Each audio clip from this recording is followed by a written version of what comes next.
Haleluya. Uwepo ni udhihirisho wa nguvu zake Mungu katikati ya watu au ndani ya mtu. Haleluya.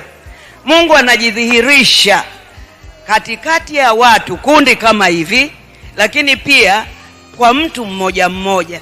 Ni udhihirisho wa nguvu zake Mungu. Haleluya. Sasa tuangalie katikati ya watu. Yaani katikati ya watu wengi kama hivi, udhihirisho wake Mungu ukoje?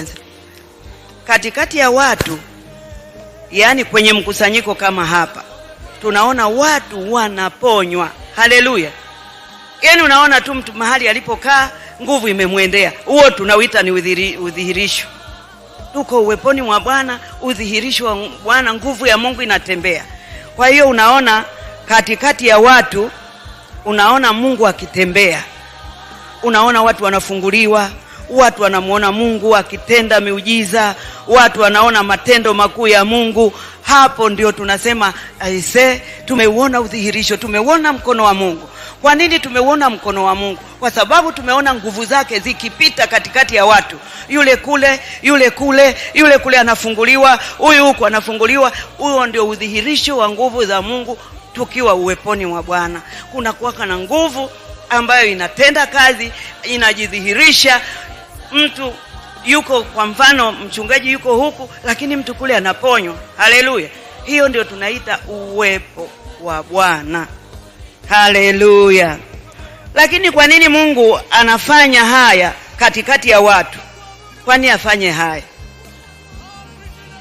Anafanya mambo haya katikati ya watu ili watu wawe huru. Haleluya. Waweze kuyafanya mapenzi yake. Ukiwa kwenye vifungo, yani hata ulisikie neno zuri kiasi gani, uweze kuyafanya mapenzi ya Bwana.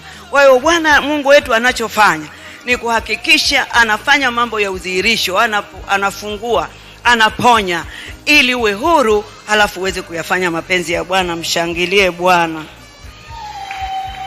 Lakini hiyo ni udhihirisho wa watu wengi. Kwenye mtu mmoja inakuwaje? Udhihirisho wa Mungu kwa mtu mmoja mmoja inahitaji bidii. Haleluya. Hii sasa udhihirisho wa Mungu, wa nguvu za Mungu, ili Mungu adhihirike kupitia wewe. Hii ni bidii binafsi ambayo unakaa faragani na Bwana. Kwenye kundi sawa, Mungu anatembea ili udhihirisho wa watu. Kuna upendeleo na utendaji wa Mungu katikati ya watu, maana panapo kuwepo na kundi, wapo watu wasioamini kama Mungu anafanya.